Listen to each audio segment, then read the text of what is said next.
μπούμε σε άλλη μία από τις διαλέξεις της σειράς των οι οποίες έχουν στόχο αφαιρών την πληροφόρηση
και βέβαια το θέμα μας, όπως θα ξέρετε, είναι 50 χρόνια άκαρπων συνομιλιών μετά τι.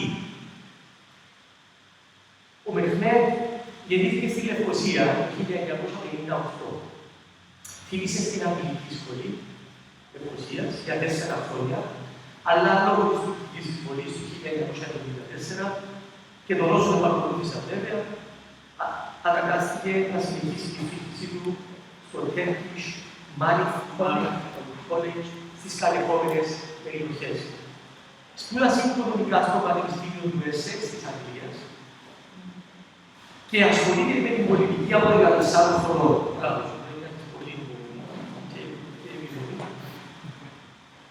Ασχολείται εθελοντικά με το παραδοσιακό χώρο ως χορευτής και ερευνητής. Και ίσως απόψε να εκπλήξουμε για τον κόσμο να θέλει να μας χορέψει σε κάτι. Απόψε έδωσε την εκδήλωση στο Καλεπόνα η ώρα 10.30. Θα είναι live στο Cage TV, αν έτσι το σάτε live. Μπορείτε να ρωτήσετε. Ωραία. Θα κανονίσουμε ίσως, επειδή εδώ έχουμε και ανθρώπους μουσικούς σχεδόν επαγγελματίες, ίσως θα κανονίσουμε και μια κοινή εκδήλωση που να παίξουμε, να τραγουδήσουμε, να χορέψουμε. Ο Μετά είναι ιδιωτικό μέλος του πιο γνωστού του Κυπριακού Οργανισμού Παραδοσιακής Τέχνης, ΧΑΣΤΕΡ, ως φοιτητής υπήρξε μέλος του Σοσιαλιστικού Νεανικού Κινήματος από το 1976. Και είναι ιδρυτικό μέλος και τώρα γενικός γραμματέας του Σοσιαλιστικού Κινήματος. Πριν δώσω τον λόγο στο Μετά, απλώς θέλω να πω τα συνηθισμένα διαδικαστικά. Θα γίνει εισαγωγική ομιλία από τον Μετά και στη συνέχεια θα υπάρχει χρόνος για ερωτήσεις και συζήτηση. Αυτοί που μας παρακολουθούν διαδικτυακά μπορούν να υποβάλουν τις συζητήσεις τους και η Έμιλη θα τις μεταφέρει σε εμάς για να μπορεί να απαντούμε και όσοι είστε παρόλοι βέβαια με την ανάπτυξη της σκηνής. Μετά, το μικρόφωνο είναι δικό σου.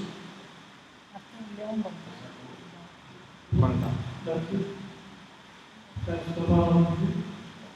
Κυρίες και φίλοι, εκ μέρους του Σοσιαλιστικού Κόμματος Κύπρου, θέλω να σας ευχαριστώ για την ευκαιρία που μας έδωσες να εκφράσουμε το γνώμη και άποψη του κόμμα μας απόψε.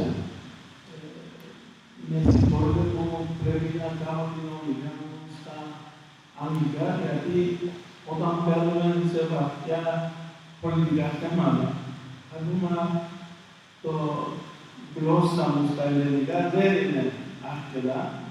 Γι' αυτό να μιλήσω αγγλικά, όμως όποιος που θέλει να με κάνει ερώτηση στα ελληνικά, όσο το καταλάβω και ό,τι δεν καταλάβω, νομίζω αυτός να με βοηθήσει.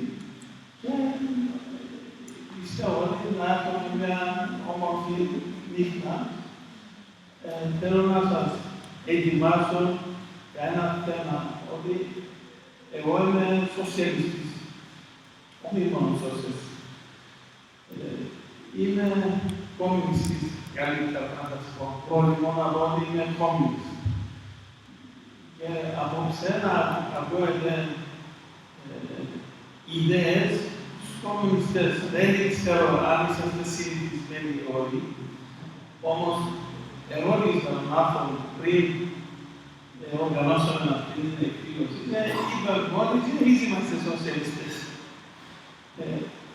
Απόψε μπορείς να ακούεις κάποιες ιδέες που δεν έμαθες καθόλου στο σχολείο και δεν είσαστε συνηθισμένοι για αυτά τα ιδέες που νομίζετε άποψη. Θέλω να εκτιμείτε ότι δεν προσπαθώ να κάνω provocation για κανέναν.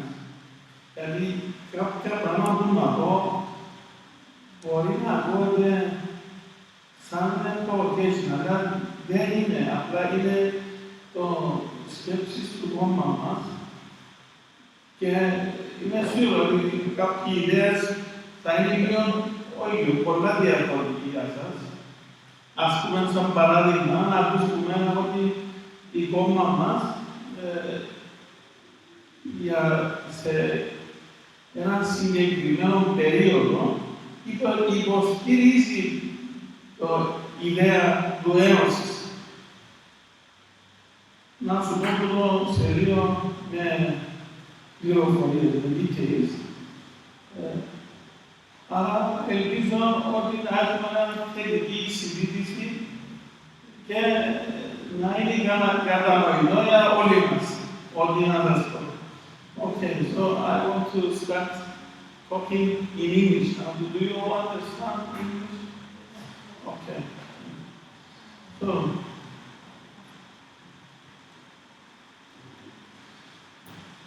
as I said, I'm a strong believer in socialism, and when the Soviet Union collapsed, many people thought that the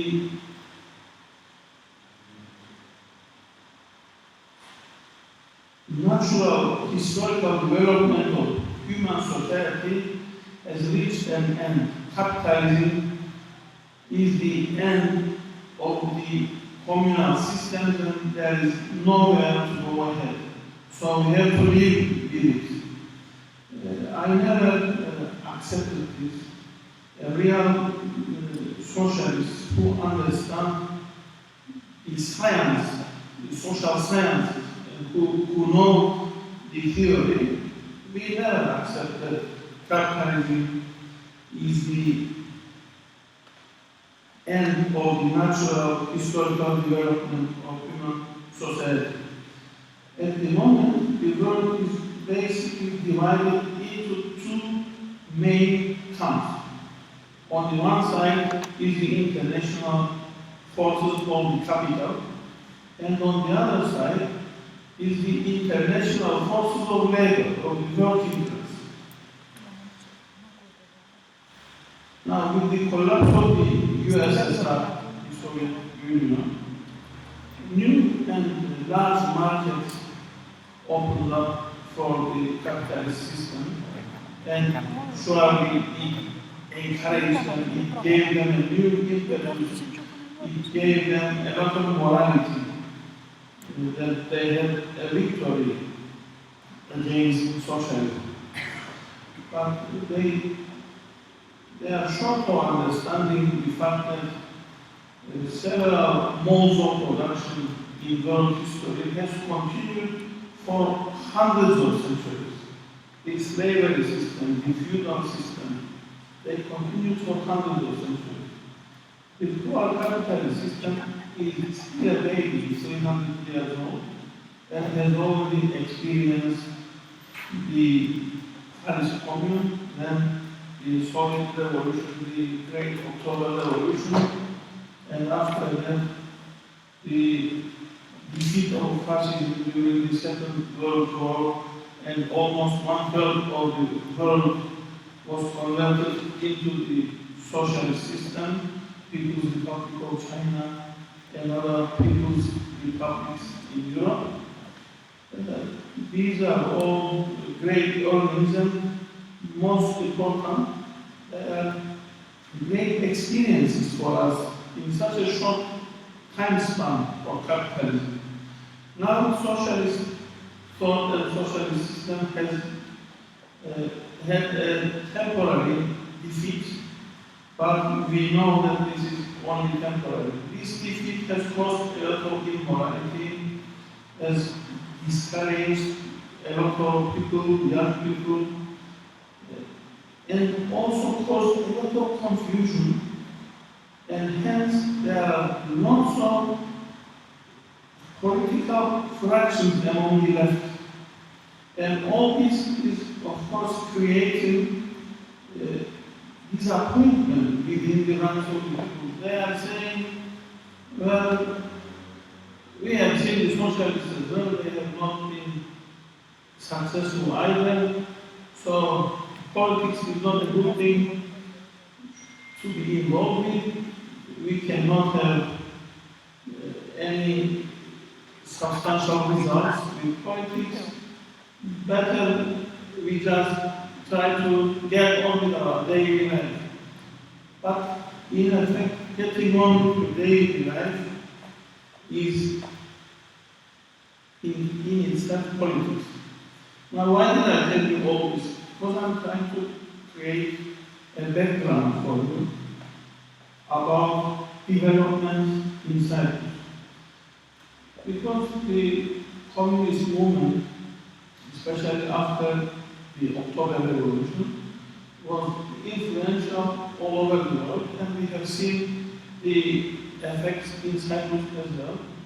You probably know that in 1926, the Communist Party of Cyprus, Kappa, was established in Limassol, but the roots are a lot earlier. The working class movements and organizations had started before 1926. 26 is the year when it bears fruit as a party organizationally. And in the beginning, the Communist Party of Cyprus was preaching an independent Cyprus free from the yoke of British imperialism. And for this purpose, they were advocating an anti-British, anti-imperialist united front of all forces, including those who were looking for enemies.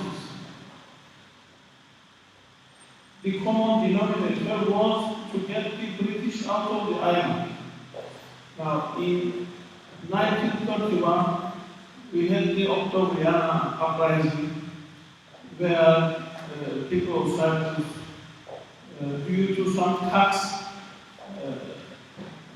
laws that the British were trying to pass, but the Legislative Assembly then refused, with the vote of 36% was refused to pass, and the British then cancelled the Legislative Assembly, and after that, the city of people had an uprising.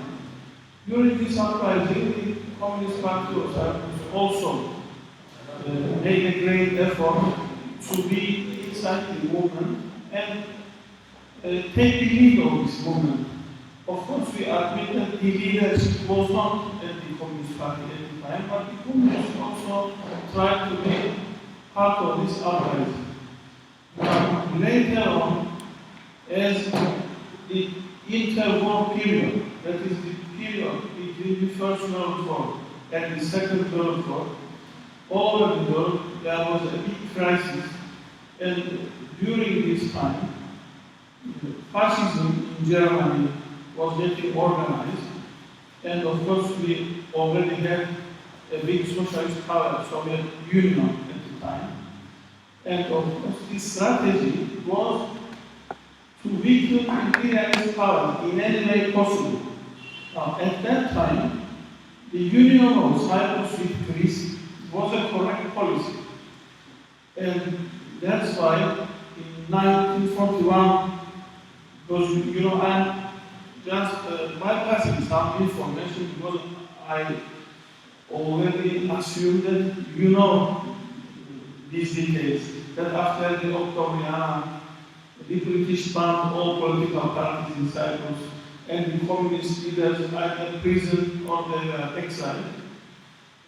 And in 1941, during the Second World War, when they were obliged to go into an alliance with the Soviet Union, they released these tight measures and AKEL was established. At this time, the policy of AKEL was designed in favor of enosis, and the Turkish Cypriots were granted democratic minority rights. And this was the correct policy at the time, because enosis, union with Greece, meant weakening the British imperialism in the area, in the Middle East. And it was also the policy of the Soviet Union and the Communist International, the Comintern. At this period, in 1950, 1949, AKEL suggested a referendum, a plebiscite. But as you all know, this plebiscite was finally arranged by the church. Now, from this point onward, what I'm going to say, these are the ones that may sound a little bit provocative to you. But I want you to understand. Up to now, I am also in support of enosis as a Turkish Cypriot. That was the correct policy. Now, in 1950, the British pushed the church into the sea. They encouraged the church, and church took over the activity for enosis, for the referendum. Now, AKEL, not to be sectarian, they still supported this. But this was not enough for the British. British was afraid that the enosis movement would really weaken them and strengthen the communist movement in the area. So that's why in 1954 they encouraged the EOKA movement. Now, the EOKA movement, in my opinion and in my party opinion, is not as it looks to be a movement, a struggle for enosis. It is actually designed by the imperialists to destroy enosis. Who was the leader of the EOKA movement? General Grievous. I think you all know the history of General Grievous in Greece during the Civil War and during the Nazi occupation. He was collaborating with the Nazis, he was collaborating with the British, he was the chief leader of the X organization which was killing all the patriots left in people. Now, suddenly we see this man as an anti-British fighter. We should all be questioning. Of course, within the EOKA movement, there were other names who are still being celebrated as national heroes, but actually they were British spies or working for the British. For example, your Majesty. Now it's not me saying this. I advise you to read the books of Macarius Khrushchev about Europa. So the British on the one hand designed Europa, and on the other hand, they organized Turkish Cypriot paramilitary organizations, 5 or 6 of them. The most important in the beginning was Volcan, which means volcano. But after that comes the local TNT, which was later on, after the tripartite conference that the British has organized, that they put into the Cypriot problem Greece and Turkey as well. Until then, Turkey was saying, we don't have a problem like Cyprus. Greece said to the representatives of the church after the 1950 plebiscite, who went to Greece to declare the result, nobody wanted to talk with them. In the end, they found somebody from the head of the Greek church to accept them and talk with them. Because Greece was telling them, are you crazy? We have two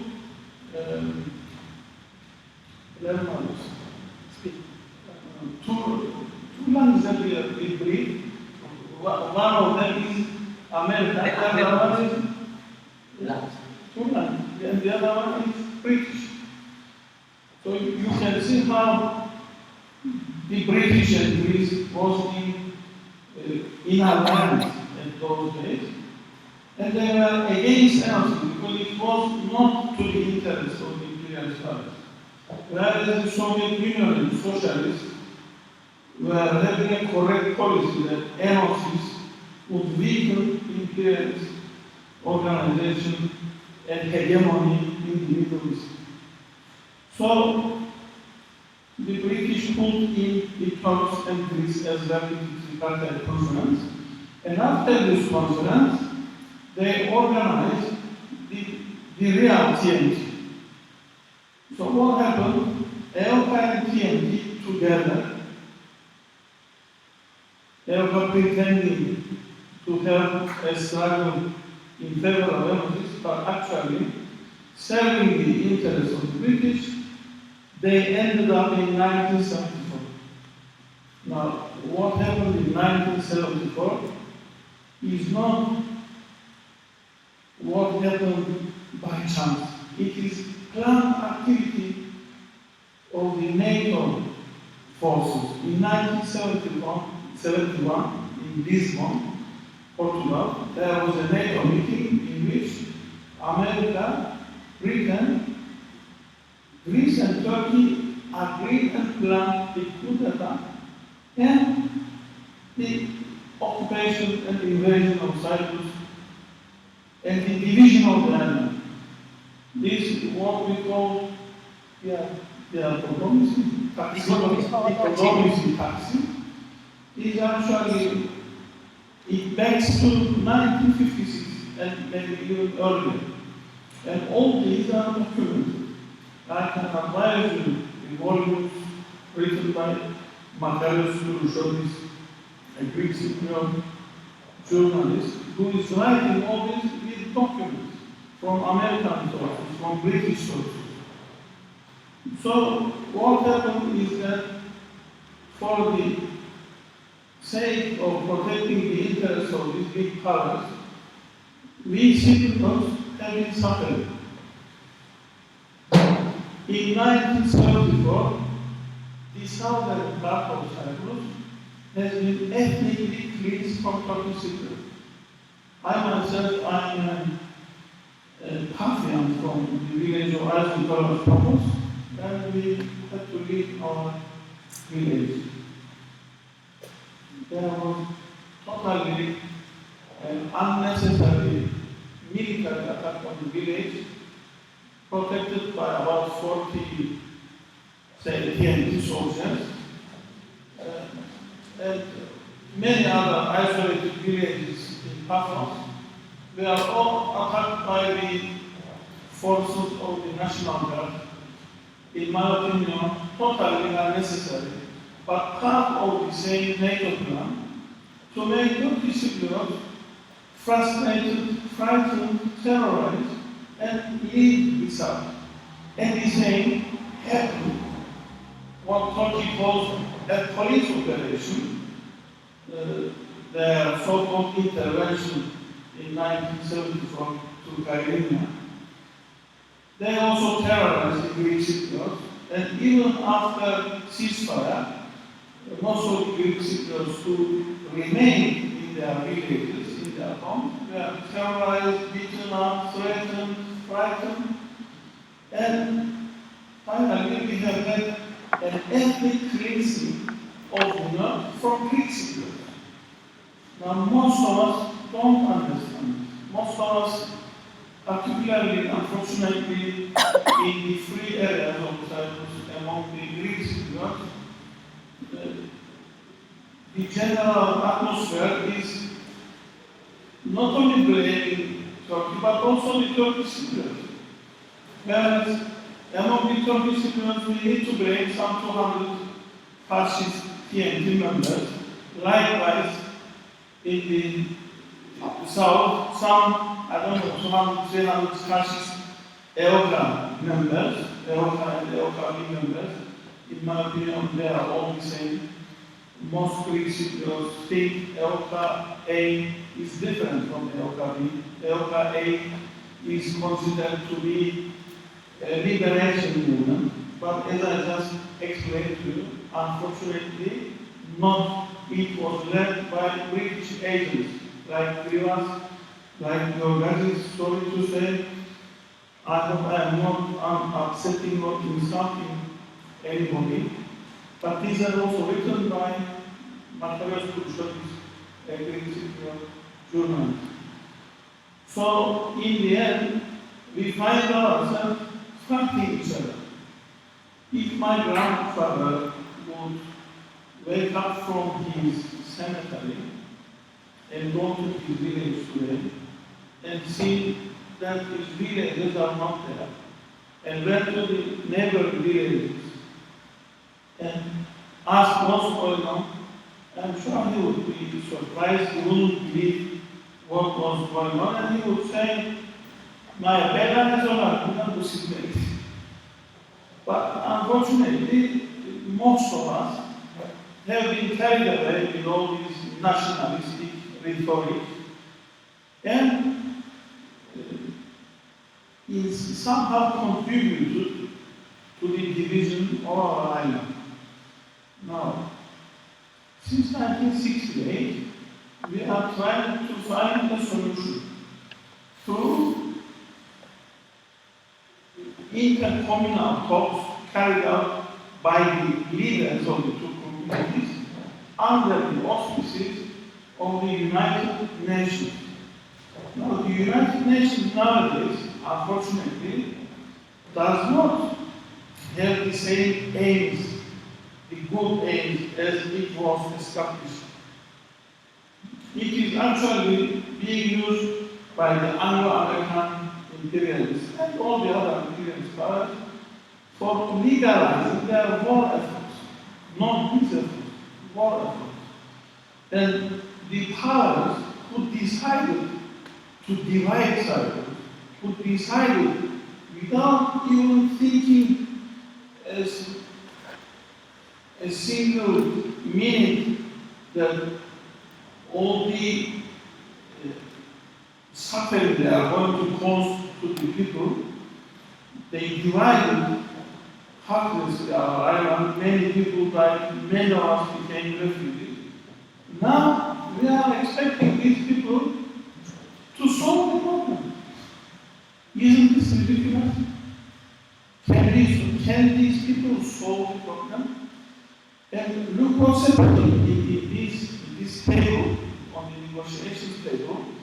We have Greek Cypriotia and Turkish Cypriotia are opposite each other, like enemies. We are trying to solve the problem.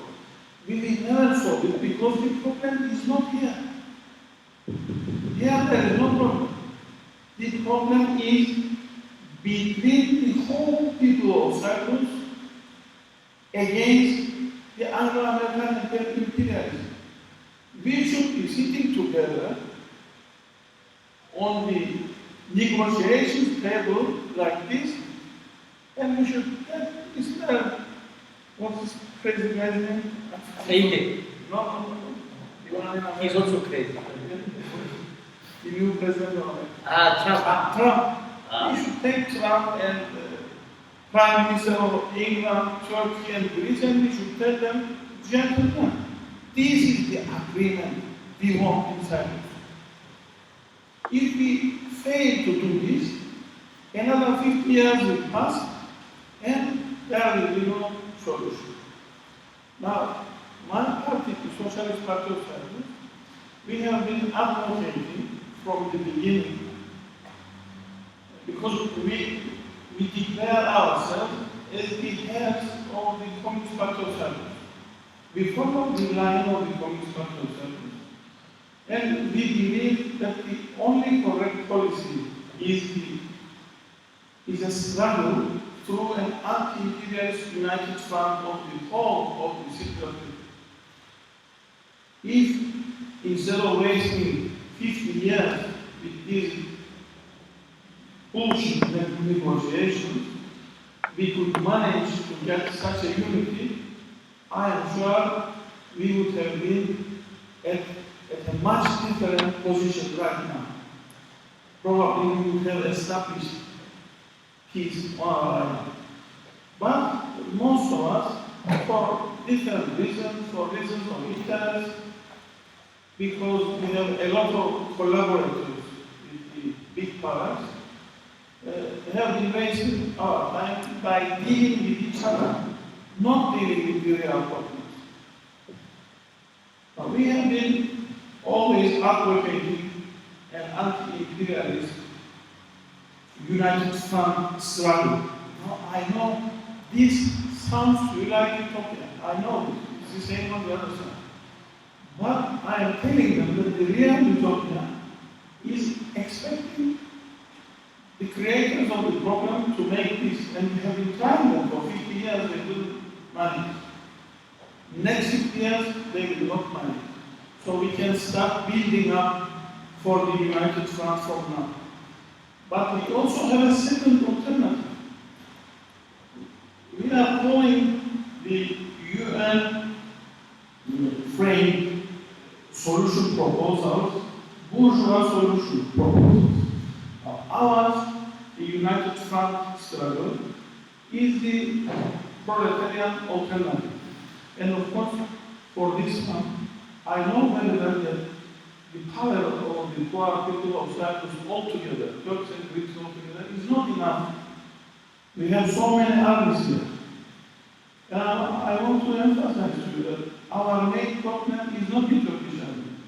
Don't think I am pro-Turkish army. I am definitely against the Turkish army, the Turkish invasion, and my party almost every day has a declaration in the occupied areas against the Turkish army.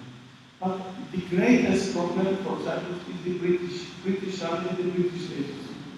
If we don't fight at the same time, simultaneously, against the British and the Americans, we will never win this struggle. Imperialism nowadays is a global whole system, it's a world system. We cannot think of an imperialist country alone and another imperialist country. It is a whole global system. Therefore, we have to address all of them simultaneously. Now, this solution, this struggle, surely requires solidarity and support from the people and laboring forces of Greece and the laboring forces of Turkey. We believe in the proletariat and the working masses in Greece and Turkey, and particularly in Turkey, is also the Kurdish democratic movement. Stop being like TNP and Europa, which I think the PKK struggle is continuously oscillating like a TNP movement, and they can get the right direction on anti-imperialist lines, then this utopia of ours can easily become reality. But we have to work on it. Now we also have a second alternative. The second alternative, we also call it as a Cypriot alternative, where the Cypriot people will become the main element of a peace procedure. And this is, we keep calling upon the largest parties on both sides of the divisive line, AKEL and the Republican Turkish Party, CHP, to make an agreement between themselves to come to some common understanding on the basic outlines of a stable solution, and we will support it together with all other parties on the left and social democratic parties. We can support this and we can tell them, let's go together and put this on the negotiation table in front of the United Nations General Secretary and tell them, here is the Cypriot solution. Are you for it or not? Don't be kidding with us. This is the offer. Now the problem is, both parties, they are pretending, both AKEL and CHP, pretending to be left and pretending to be in favor of peace. Usually you see them making peace marches together.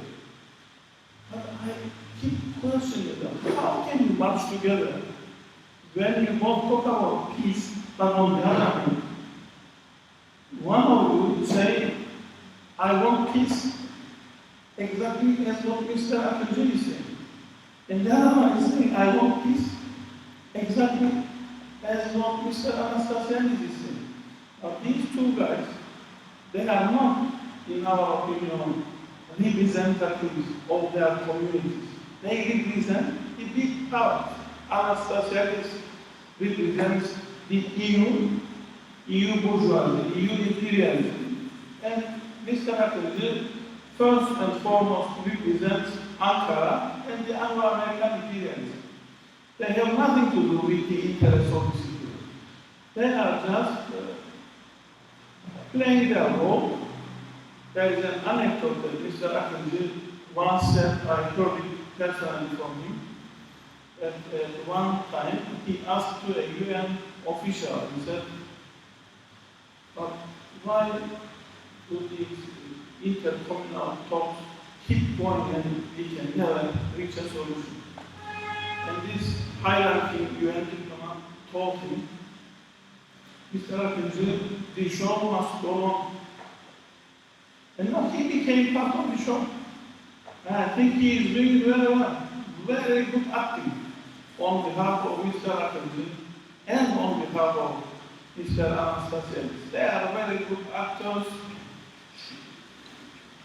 pushing hard, shutting the door, and the other one just leaving the room, blah, blah, but no solution. Now, under these conditions, as you may appreciate, we don't expect any positive result from these two leaders, but we can have positive result from AKEL and CHP if, and it's not too late yet, if they agree between themselves and make a common proposal in name of all the citizens. Unfortunately, right now, CHP is in favor of Turkish guarantees. AKEL is against the guarantees. you know, the 1960 Guarantee Agreement. And despite this, they pretended they are both in favor of a peace agreement and they are working for a peace agreement. They also go and make demonstrations together. There is no logic in making a common demonstration when you have totally different opposing positions. First, they have to get together, outline the basics of a Cypriot solution, and then we promise to support them.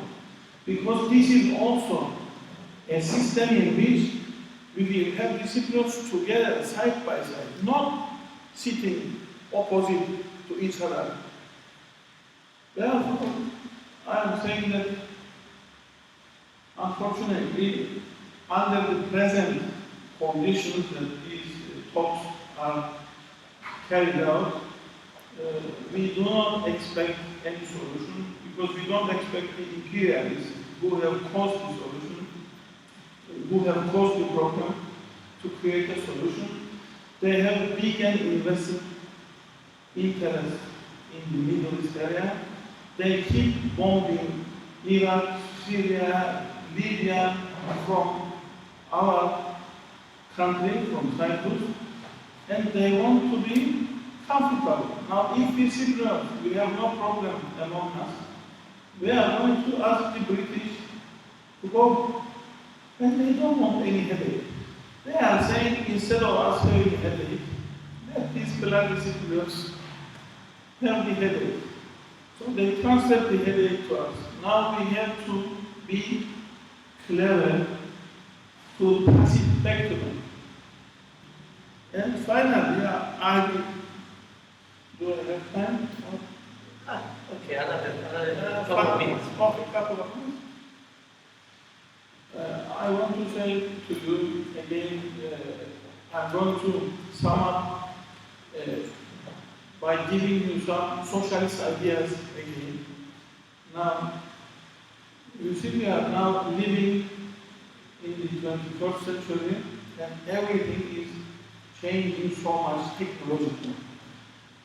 The mode of production is basically the same, based on private property. But the means of production are going through great change. And of course, this great change is because of these small electronic chips. Yeah, the electronic chips. For the last few years, I have been telling to my friends, maybe in the near future, they are going to invent wings with motors, so we will, each of us, will be able to fly alone and avoid this traffic problem. Yesterday, I saw on Facebook and shared something, and I was saying, is this real or is this a film technology? Because there was a man who was flying on a small stand, and he took a ball to a football game to start the game. So actually, they have already done it, and they are going to develop. A few months ago, the Amazon marketing company in the US was using one of these drones. So I think soon we are going to order Chef Dali kebab, and the drone will come, deliver it to you, pay with a card. So everything is mechanized. The Hungarian called labor on the shoulders of men is withering away. We have fully automated factories now. Now, there are no workers in these factories. And then there is plenty of abundance of production, but no workers. And the majority of the community is workers. Who is going to buy? Over the last 20 years in Europe, they are trying to increase demand so that inflation will go up a little bit, because inflation is continuous around 2%, 2-3% is not going up, because demand is not going up. As there are not enough money for the labor. The laborers are workers. Now we have unemployed proletariat. And most of the labor-intensive industry has moved to Far East Asia, Africa, and South America. But fortunately for us and unfortunately for capitalism, also these areas are very fast being converted to automation. They are telling us that capitalism is so creative. These workers who are being unemployed, are finding new jobs in the service sector. Now I'm looking at the service sector. I don't need to go to the bank. I have this. I put it. I don't even use this now. I go to the computer. I do all my banking service. If I want to buy a ticket, a flight ticket, I do it on the internet. I also do my check-in. Maybe it's not yet in Cyprus, but in Northern Europe, you go to a supermarket, buy whatever you want. There is no cashier at the cash desk. You just pass them through, everything automatic. So in a big supermarket, where there's 20 cashiers, now we have 10 cashiers. These are also unemployed. What I'm trying to show you is that capitalism, as Karl Marx has explained 150 years ago, is creating its own graveyard. The proletariat now unemployed, and all these riches of the world need a new system of distribution. I don't mind what you call it. You may call it socialism, you may call it bunoidao, whatever you like. But the world requires a new system of distribution of wealth and products. And capitalism does not want to do this. Now, instead of pouring bombs to Syria and Iraq, if they pour money at the same value of those bombs, everybody would be praying to them. We would be saying, okay, we are all Americans, no more anti-Americanism. But isn't that communism? Because everything is being supplied. So, in order to escape this, the imperialists have no other solution but to go back to savagery. And nowadays, most of the time, without any concrete reason, they are destroying, they are investing in arms industries and bombing all around and taking us back to the Stone Age. Therefore, these people will not create a solution in Cyprus.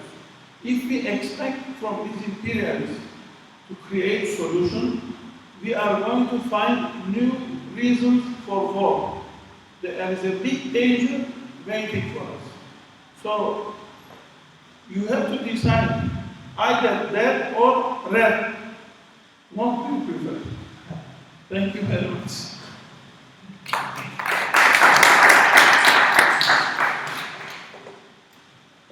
Yes, thank you, Mr. Δημοκή.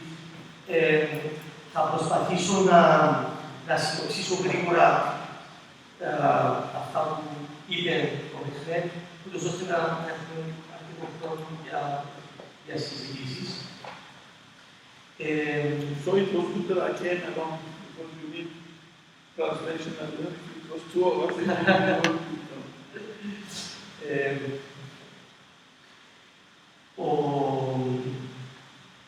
Ο Μεχμέτ βέβαια ξεκίνησε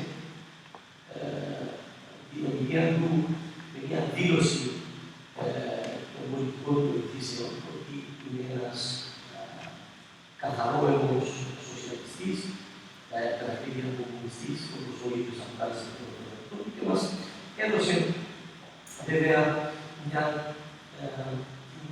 δική του εκτίμηση για την ιστορική εξέλιξη των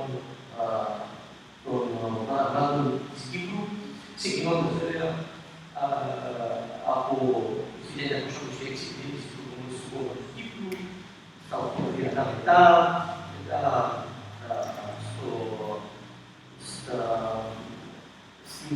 δημοψηφίσματα για την Ένωση, την οποία τελείωσε ότι θεωρούσε τον καιρό εκείνο ως μια ορθή, ένα ορθό όραμα, ως όραμα για απαλλαγή από το ζυγόν του αρχικών ζυγών.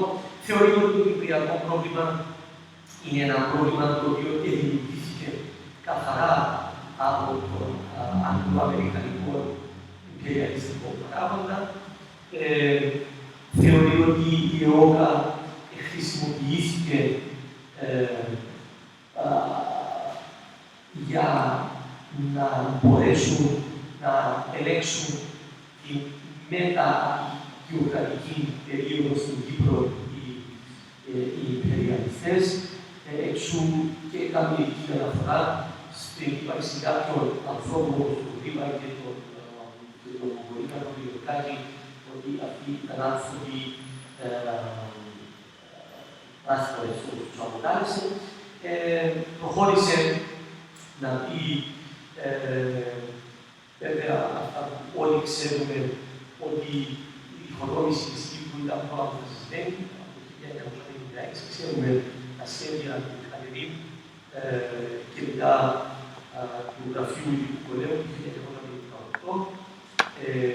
Οπότε αυτό είχε συμφωνηθεί από το 1971 η διχοτόμηση της Κύπρου στη Σύνοδο του ΝΑΤΟ. Μίλησε βέβαια για το εθνικό ξεκαθάρισμα και στα κατεχόμενα και στις ελεύθερες του 1924. Αν έφερε το πρόβλημα που δεν είναι δι-κοινοτική διαφορά, αλλά είναι ένα διεθνές πρόβλημα που προτίθηκε και συντηρείται από τον αγγλοαμερικανικό υπεριαλισμό. Ανέφερε ότι στην Κύπρο το μεγαλύτερο πρόβλημα δεν είναι ο δυτικός στρατός, αλλά ο αμερικανικός στρατός, οι βάσεις. Και κατέληξε ότι η Κύπρος, ουσιαστικά το πρόβλημα της Κύπρου μπορεί να λυθεί μόνο με την ενδυνάμωση της εργατικής τάξης του τμήματος Κύπρου, της Ελλάδος και της Τουρκίας, οι οποίοι ουσιαστικά αυτοί θα πρέπει να ανατρέψουν τα σχέδια και την επιβολή τους από τον υπεριαλισμό, τους υπεριαλιστικούς παράγοντες του 20ου αιώνα. Αποκάλεσε βέβαια τους Αναστασιάδη να αρχίζει και φαντάζομαι και όλους τους προταγώνες τους ως μαριονέτες και ουσιαστικά ηθοποιούς, οι οποίοι διεξάγουν ένα θέατρο συνομιλιών, ενώ χειρίζαν το λίγο τους αλλού. Και είπε βέβαια ότι ο κόσμος χρειάζεται, κάτι που όλοι ξέρουμε, ότι ο κόσμος χρειάζεται ένα νέο σύστημα κατανομής του πλούτου, ο καπιταλισμός έχει αποτύχει. Αυτό βέβαια το ξέρουμε όλοι. Έχουμε δει βέβαια όπως ο θανατωμένος σοσιαλισμός έχει αποτύχει και ο καπιταλισμός έχει αποτύχει.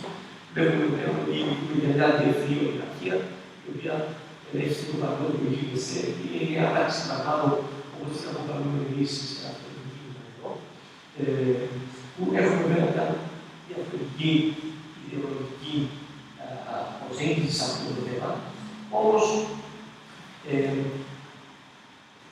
αυτό που θα ήθελα να μπορώ να κατασχαστώ την ιδιότητα μου ως συντονιστής και να ρωτήσω, να θέσω την πρώτη ερώτηση πριν να ανοίξω την κύκλο των εισηγήσεων, είναι κάτι το οποίο εμάς μας ενδιαφέρει πρόλιστα.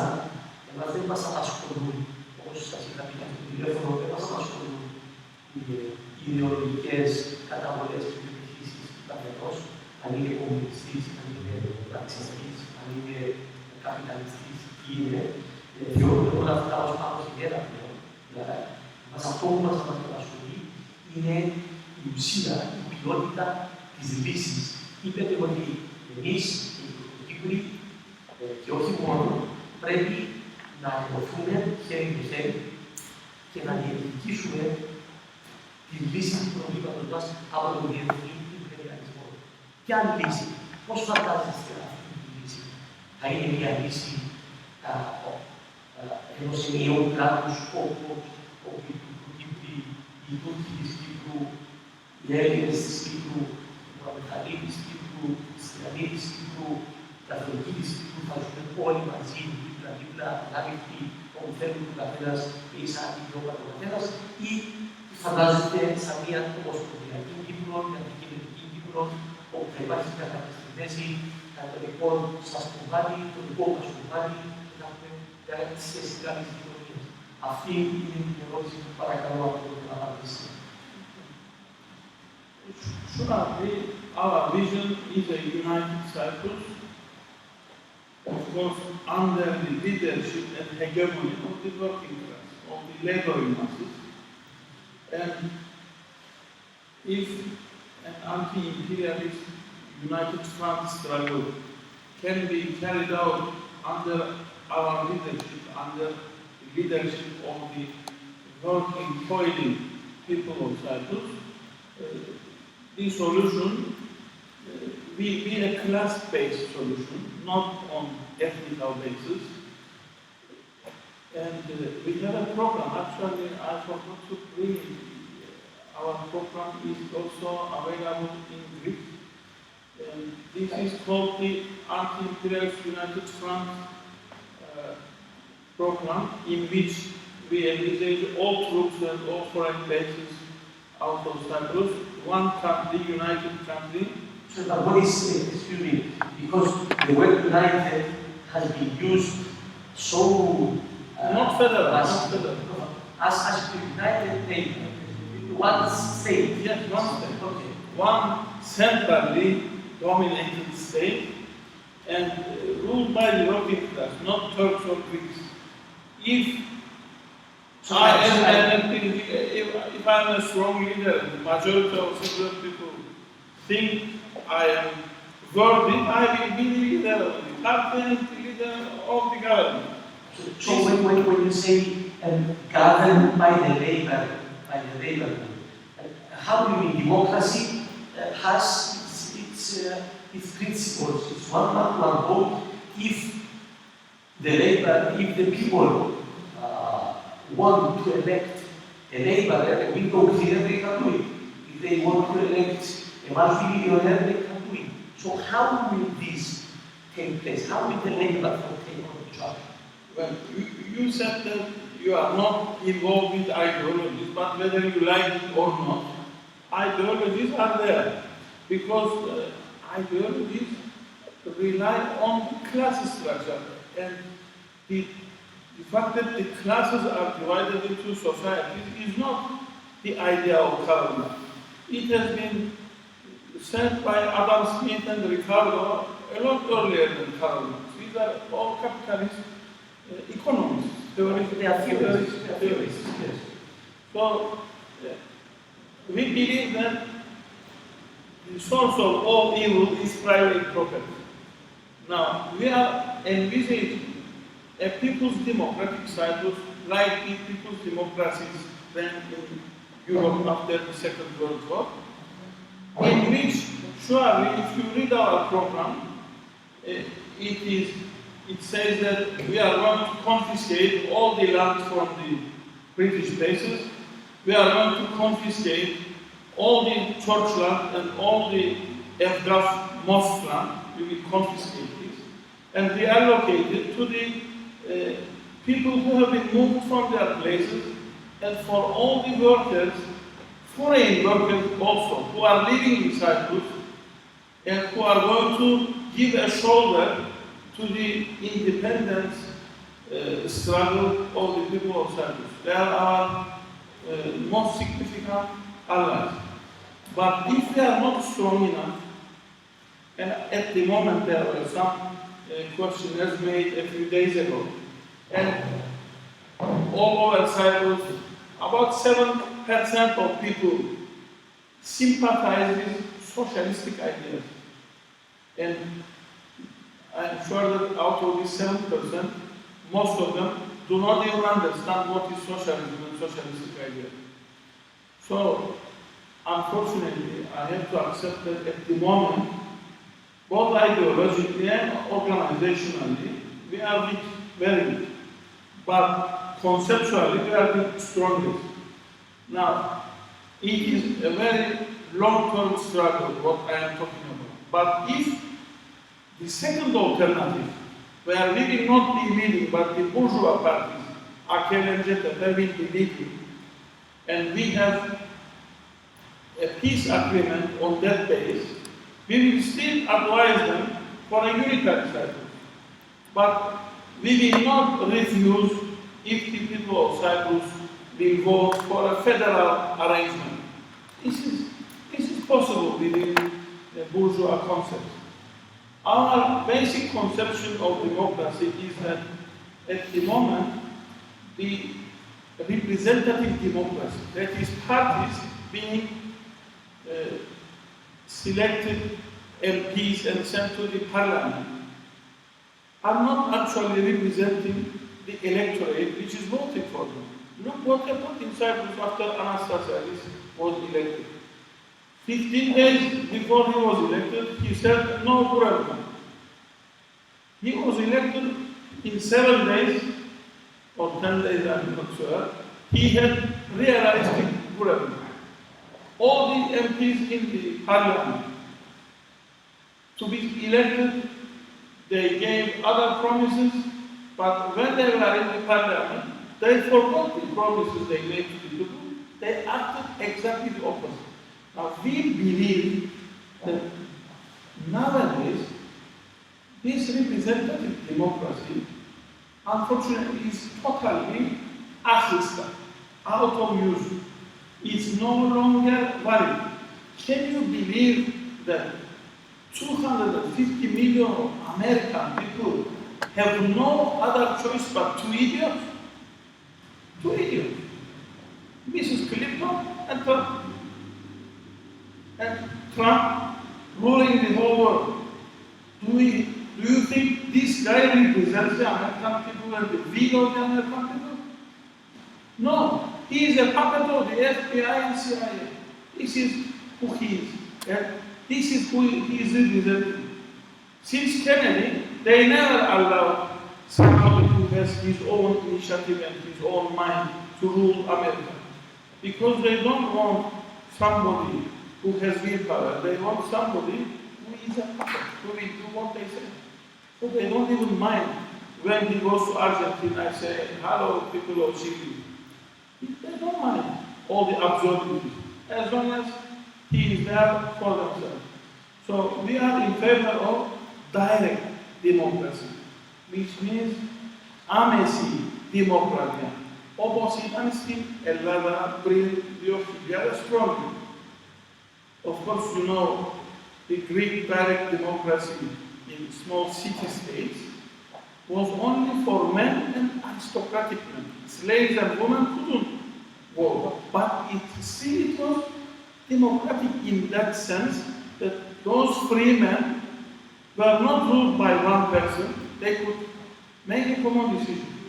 Now, under the present-day technology, with all these mobiles in our hands, now I am talking here in terms of people watching me there.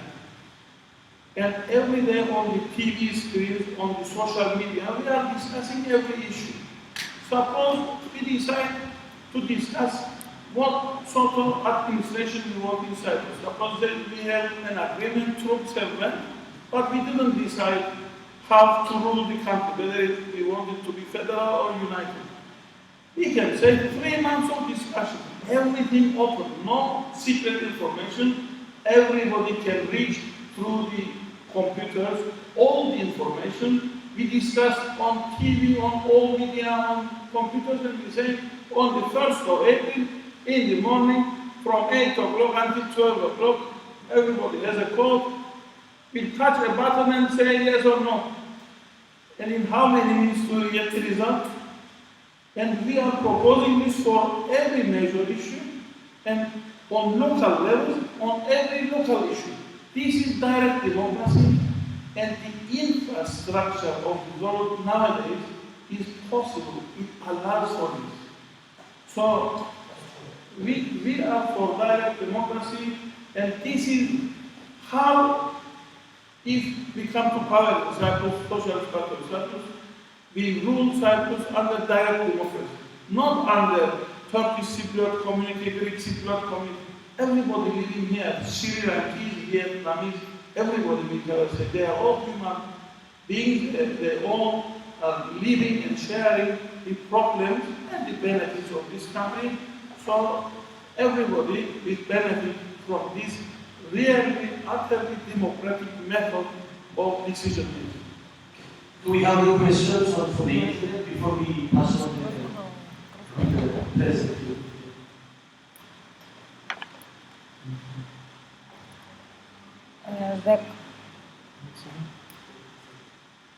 The question is, how come Turkish Cypriots and Greek Cypriots work together for the same cause, for the Turkish army to leave Cyprus? How can they be united? As I said before, if we work only for the Turkish army to leave Cyprus, we make a mistake. Because the Turkish army is not there by itself. The Turkish army is there for NATO. Once, one of the consultants for Mr. Reza was a Turkish Cypriot. And I heard it from him personally, that he was explaining to us they were in America, meeting with the then president and the chief commander of the American army. Mr. Reza was a more radical person trying to solve things. He brought liberal economy, introduced liberal economy into Turkey, and he was telling to the American president, this Cyprus problem is being an obstacle for Turkey in every international platform if you allow me and work to solve it in every day. And the American commander, who, according to this Turkish consultant, was a classmate at the time, the result at university, said to him, Turgut, you are not there for Turkey, you are there for NATO. If you want to leave, let us know beforehand so we can move other NATO troops in your place. But the real head of the problem in Cyprus is not Turkey, it's British. We have to face them all together. We are against Anglo-American imperialism, and Turkey is just an ally of Anglo-American imperialism. If you just try to struggle with Turkey, then you create chauvinism. You only contribute to divide the forces of the people of Cyprus, and then we will start again fighting Turkish Cypriot with Greek Cypriot. This is not a correct approach. If we want to have a real struggle for the unity of Cyprus and for the unity of the people of Cyprus, we have to address the whole imperialist existence on our island. And we are going to be against all the NATO powers on the island. We don't want any foreign troops on the island.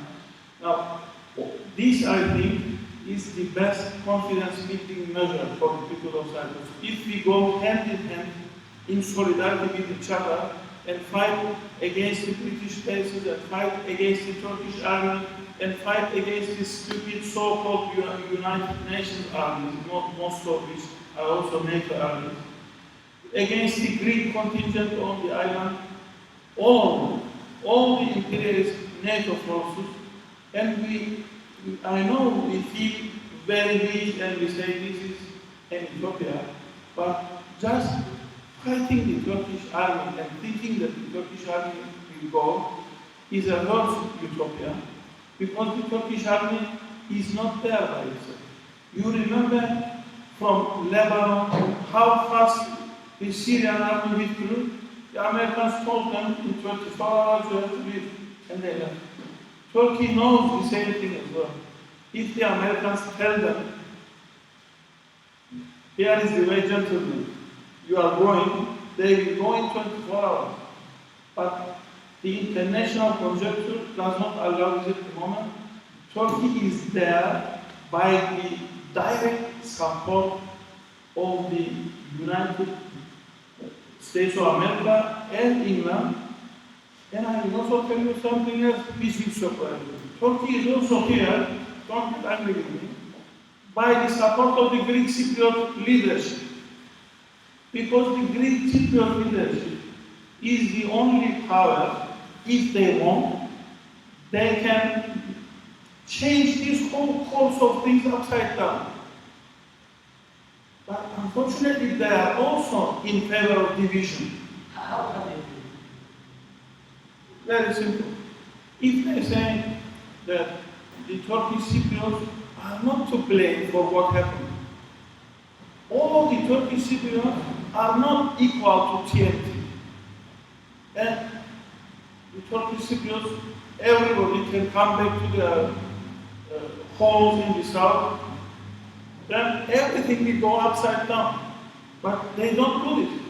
And let me tell you something else. They don't even give Turkish Cypriot children who are with one parent Turkish Cypriot and the other parent foreigner the right to become a citizen of Cyprus, a citizen of the Republic of Cyprus. Only from the mother side. If you are from a Cypriot, Turkish Cypriot? No, from both sides. From both sides. This is also my part-time job that I do. I help people to get their citizenship, and I know this in detail. I can tell you later. But the Cypriot government does not understand, but does not want to strengthen the Turkish Cypriot community. And they don't realize that the Turkish Cypriot community is actually being assimilated. If there is no solution to the Cyprus problem, the Turkish Cypriots have no other fate, but they will be assimilated within the Anatolian, within the Asia Minor Turks. And they have a completely, okay, we also have some common aspects of culture, but in general our civilized attitude is a lot different from the mainland Turks. But we are so weak now. There is an estimated 650,000 population in the north. How weak the Turkish Cypriots are? Around 120,000. Inside. Yes. These are about 100,000 Turkish Cypriots, and 20,000 of them are Turkish Cypriots with foreign parents, one of the parents being foreign. So I hope the friend who made the question is satisfied. It is wrong to target only the Turkish army, as if the only problem in Cyprus is the Turkish army.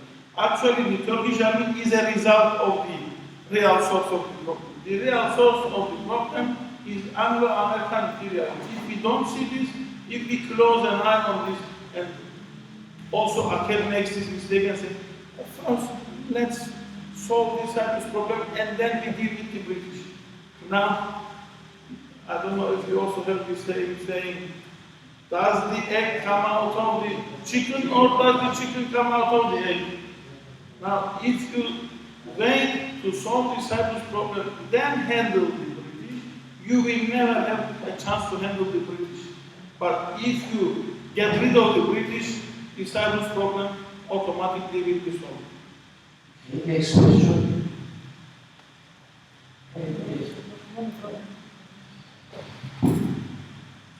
First of all, thank you for your presentation.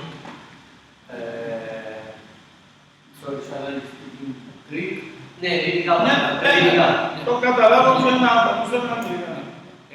Σας ευχαριστούμε για την παρουσία σας. Η ερώτηση που θα ήθελα να σας υποβάλω είναι η εξής. Οι πλήστοι, πιστεύω, στην Κύπρο, ίσως και από τις δύο πλευρές, δεν θέλουμε να περιμένουμε να γίνει αυτή η ουτοπική, όπως την ονομάζουμε, σοσιαλιστική μετατροπή της κοινωνίας, η κομμουνιστική, η οποία εκεί που ήταν διαιρετική.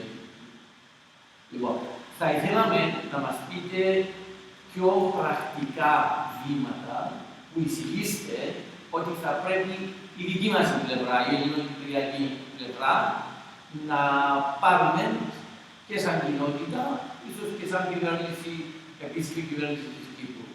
Και αντίστοιχα, εσείς πώς προωθείτε στην τουρκοκυπριακή κοινότητα συγκεκριμένα μέτρα που μπορούμε να πάρουμε και δύο πλευρές για να έρθουμε πιο κοντά, διότι δεν μπορούμε να περιμένουμε να γίνει αυτή η κομμουνιστική, αντιπεριαλιστική λύση. Προσωπικά συμφωνώ απόλυτα με την ανάλυση σας, πώς ξεκίνησε και δημιουργήθηκε το πρόβλημα στην Κύπρο και σίγουρα αν θέλουμε να το λύσουμε οριστικά, θα πρέπει να ξεριζώσουμε αυτά τα στοιχεία που μας έφεραν την κρίση. Νομίζω ήδη σας απάντησα, να σας πω ξανά. Συγκεκριμένα βήματα. I think, first of all, with Cypriot political parties, and particularly the leading parties of the left, AKP and DTP, should come together, draw a mainframe of a Cypriot peace agreement, and present it first to us, to the people of Cyprus, and we will support them, and we will go against the United Nations General Secretary and the other powers and tell them, look, you are not proposing us a real framework of peace. Now, this is our own alternative. You have to accept this one. This is what the people of Cyprus want. Now, I don't know what else is practical, because the intercommunal meetings of the two leaders, starting from 1968 with respect to Russian two leaders, and up to now, so many pairs have changed, but they cannot come to a solution, because the intention is not a solution. They are simply trying to find ways of delaying the thing, because they are happy with the status quo. So don't make a solution from them. Unfortunately, you all have the same mistake of believing that this is the only practical way. Now, I am saying, 50 years now, I'm tired. You know what they are doing? Every 10 years, they pump us boats. We come up there, and suddenly, just like a few days ago, puff! Mr. McVeigh, sorry, excuse me, just to say, what you have just suggested, I think is more utopic than anything else, because the Turkish Cypriot Communist Party, Not the Communist well, Party. no, the JDP favors Turkish guarantees. Again, favors the bizonal federation, and not only that, we had the ex-president who went to visit the British Prime Minister and promised that the British bases would be there for the children and the grandchildren, etc. So which proletarian parties or whatever progressive parties are we talking about? So, and please, my question was really, please, yourself, propose practical, say 3, for example, practical steps that you propose that the Turkish Cypriot people should take, and 3 corresponding that we should. Practical, because these are theoretical. well, no, to be fair, there was a specific practical suggestion which we also give, that the Cypriot government should help Turkish Cypriots to come and claim their properties, come in the free areas, and come and settle, make the settlement. That's very practical. It's not practical, because if you get out of the 120,000 people you said that they are Turkish Cypriots on the north, if you get 100,000 to come and claim their properties here, this is not a practical solution. Maybe how can we do this? But this, first of all, the numbers are not like that. There is only about 40,000 Turkish Cypriot refugees from the south to the north, and about 160,000 Turkish Cypriot, Greek Cypriot refugees from the north to the south, and not all of them are property owners. Exactly. Okay, so listen. Okay, so let's take this, that this is one practical measure. If you allow me, I will answer you. Yes. Can I also put you another question, which is, I noticed one proposal that about the two main left, let's say, parties, again, and the Republican Turkish party, okay?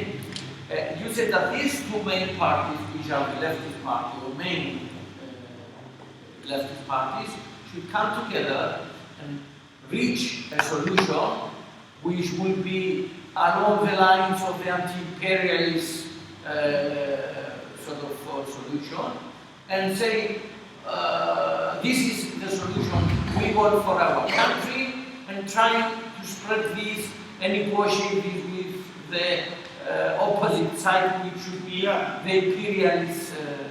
Okay, I can see this as one proposal, but how practical is it to you? Because more or less, maybe we need to unite these two parties into one, and that would be a major breakthrough if these two left parties make one party with a new name, maybe, whether it would be άκαρπων or whatever called, it doesn't matter.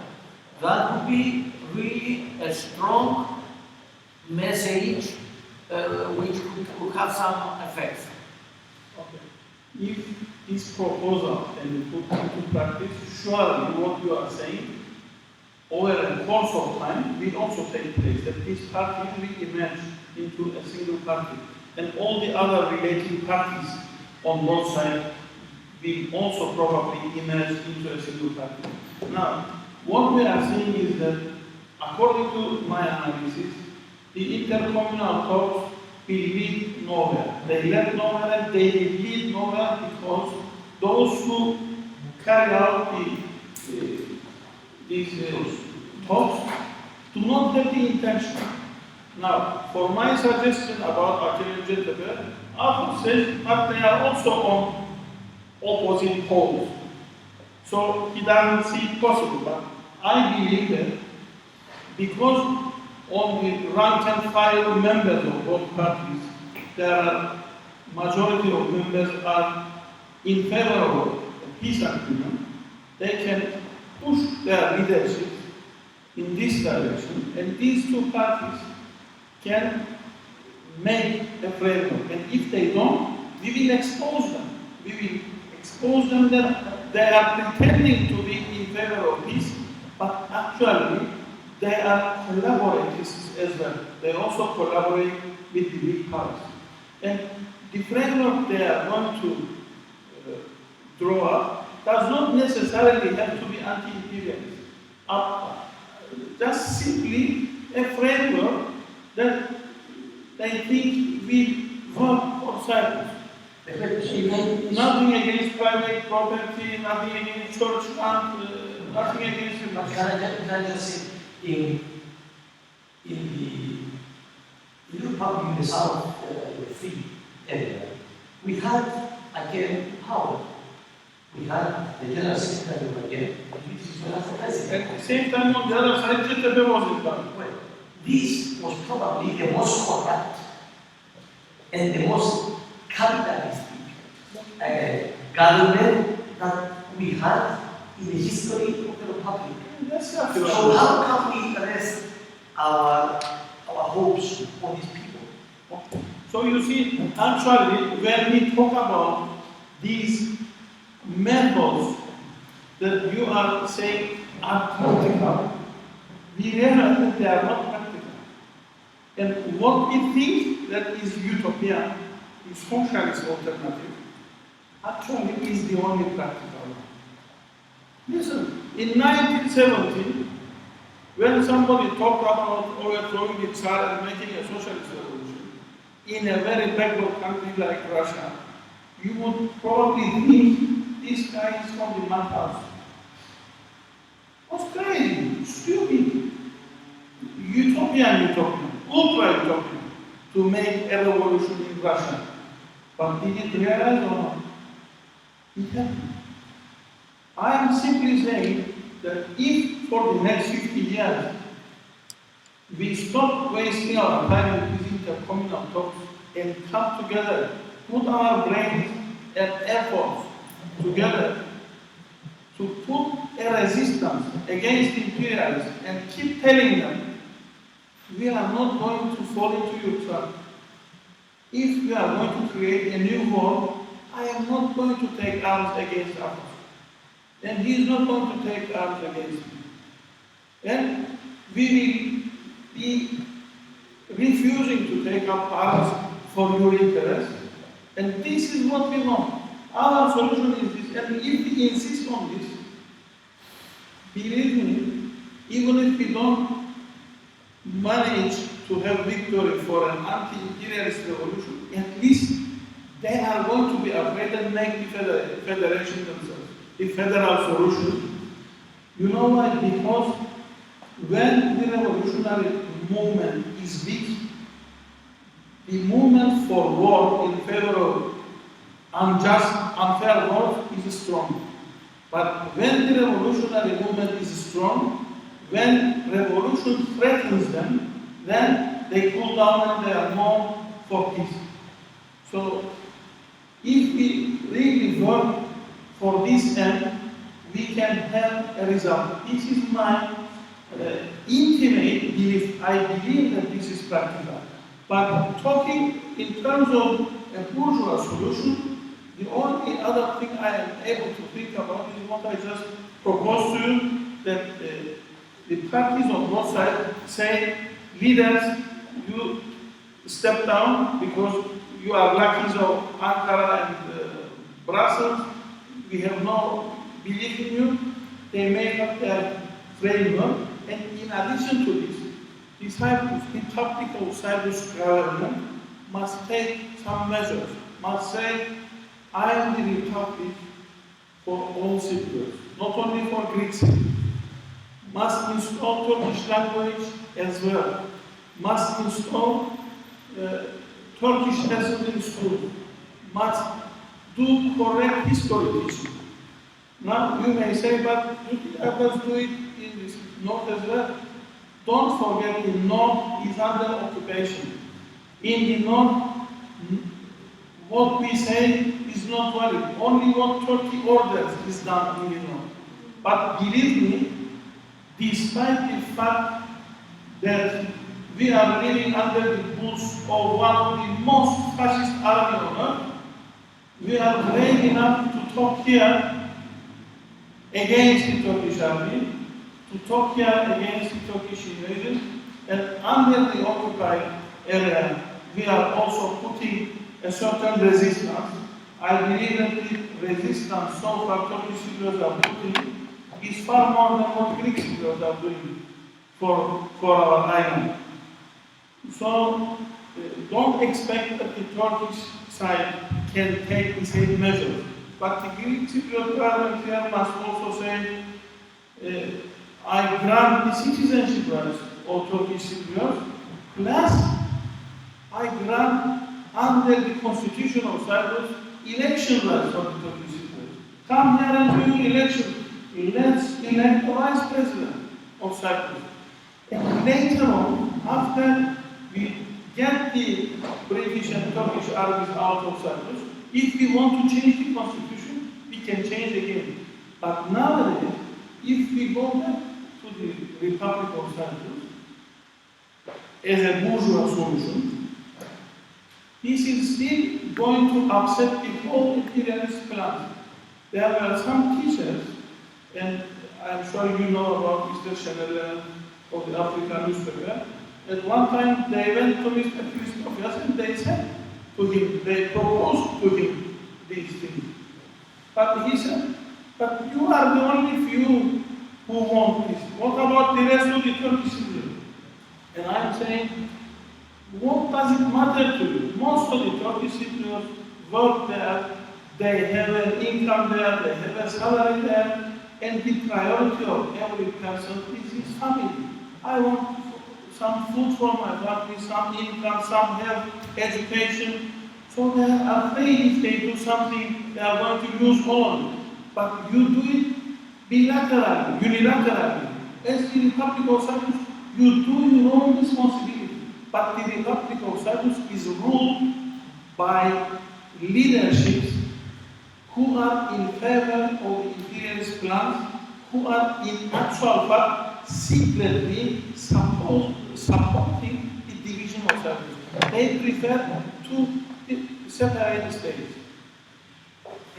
The fact that εδώ πρόκειται για μια βέβαια πολύ συγκεκριμένη και πρακτική, ανατρεπτική όντως εισήγηση, η οποία προσωμιάζει στην εισήγηση που έχουμε και εμείς ως κίνημα, την πρόταση για λύση του Κυπριακού, που θεωρούμε ότι ακριβώς για τον λόγο που είπετε ότι πλέον οι Τουρκοκύπροι στα παρελθόμενα είναι μια καταπιεσμένη μικρή πλειοψηφία, δεν μπορούν να αξιοποιηθεί η φωνή τους και στα διεθνή φόρα. Επομένως, εάν εμείς ως Κυπριακή Δημοκρατία, εάν επανετάξουμε μονομερώς τους Τουρκοκύπριους και τους διευκολύνουμε να έρθουν στις ελεύθερες περιοχές, να διεκδικήσουν τις περιουσίες τους, τα δικαιώματα τους, και τότε θα μπορέσουμε και εμείς πλέον να χρησιμοποιήσουμε τη φωνή των Τουρκοκυπρίων προς την διεθνή κοινότητα και να τους πούμε να πλέον οι Κύπροι είναι ενσωματωμένοι μαζί μας. Μένουν μαζί μας, ψηφίζουν, εργάζονται μαζί μας κτλ. Στα κατεχόμενα πλέον είναι μια κατεχόμενη περιοχή, αποκλειστικά κατεχόμενη περιοχή, και πλέον θα μπορέσουν να έχουν τη φωνή του Κύπρου.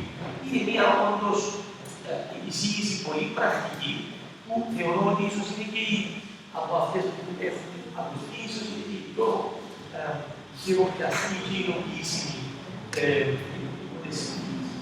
Άλλες ερωτήσεις αν έχουμε από το διαδίκτυο, οι παρόντες.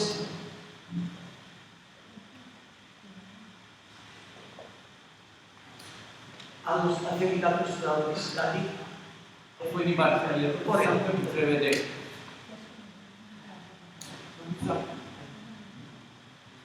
Πεςτε μας, σας παρακαλώ, τι ποσοστό το έχει πάρει το κόμμα σας στις τελευταίες εκλογές που έχουν γίνει στο Βόρειο. Our party is a very militant, Marxist-Leninist country, and we are not actually, we have been running for elections. We have even run for elections here 3 years ago, I think, for the European Parliament election. But our basic aim is because the press on both sides is not actually giving us enough space, sometimes not at all. And we are using the election platform in order to express our voice, our ideas to the Cypriot community on both sides. In the elections, we get around 0.5%. We don't expect a lot more. When we reach 1% in the future 5-10 years, I think it's a good success for us. Rather than putting a lot of percentages in details for us to know, θα ήταν ενδιαφέρον για μας, αντί να ακούσουμε τα ποσοστά του κινήματος σας, γιατί ξέρουμε ότι είμαστε και εμείς παθόντες των χαμηλών ποσοστών και το πόσο δύσκολα όλα όσοι είναι εκλογημένος μέσα στα κόμματα για διάφορους λόγους. Αλλά από το σύνολο των Κυπρίων που έχουν απομείνει στα κατεχόμενα, τι μερίδα, τι ποσοστό περίπου είναι αυτοί οι οποίοι θεωρούν ότι μπορούμε να ζήσουμε μαζί σε μια ενωμένη Κύπρο, αλλά σε μια δίπλα, όχι σε κοινότητες, όχι σε ζώνες, αλλά σε ένα ενιαίο κράτος να ζήσουμε εμείς μακριά από παρεμβάσεις ξένων, Άγγλων, Αμερικανών, Τούρκων, Ελλήνων. I think, unfortunately, with all this bombardment in the schools, in the press, that Greeks are our enemies and they keep killing us and they want us to suffer, etc., etc. You know, there are all this propaganda on both sides. I believe not only Turkish Cypriots, also most of the Greek Cypriots at the moment, unfortunately, they are not in favor of a unilateral state, they are in favor of a federal state. I am even saying that my own impression living within the Greek Cypriot community for the last 10 years, that most of the Greek Cypriots are so fed up with this Cyprus problem, also Turkish Cypriots, but Greek Cypriots are so fed up, they would even vote maybe around 80% for two different states, and if all the usual land is somehow compensated, paid or whatever. If this unfair treatment can be abolished somehow and justice will be made on this level, most Greek Cypriots will also say, we want to be away from the Turks, let us have two different states. Unfortunately, the communities, the people, majority of the people at the moment are so backwards in terms of solidarity and fighting for a common land. We have to face this because if you turn your back to the facts, you cannot be successful. We know this, we are seeing it, we are facing this problem, but despite this problem, we are trying to row against the tide. We are saying we want a united socialist Cyprus, totally independent from the yoke of the imperialist countries, and Greek, Turk, and any other nationality living inside each other, not side by side. One last question, please. What is your position? Ποια είναι η θέση σας για τον παράνομο επικισμό? Illegal immigration on the left. Okay. That's a good question. I like to thank you for the opportunity that you gave me to explain this. Actually, during my speech, I did explain this briefly. Most of these settlers do not even know what's happening. Most of them still don't know that there is 2/3 of Cyprus in the south of the island. They think Cyprus is only what they see. This is Cyprus for them. They don't even realize TRNC. They just know it Cyprus.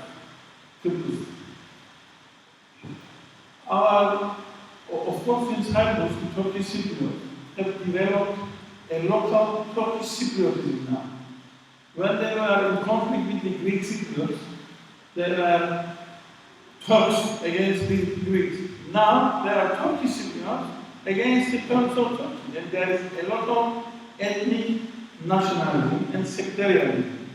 Most Turkish Cypriots, every day you can read on the social media, Facebook, etc., swearing at them, they are undermining them, and there is a lot of racist attitude against them. Now, our party is a party of the working class, and we believe in the fraternity of the workers.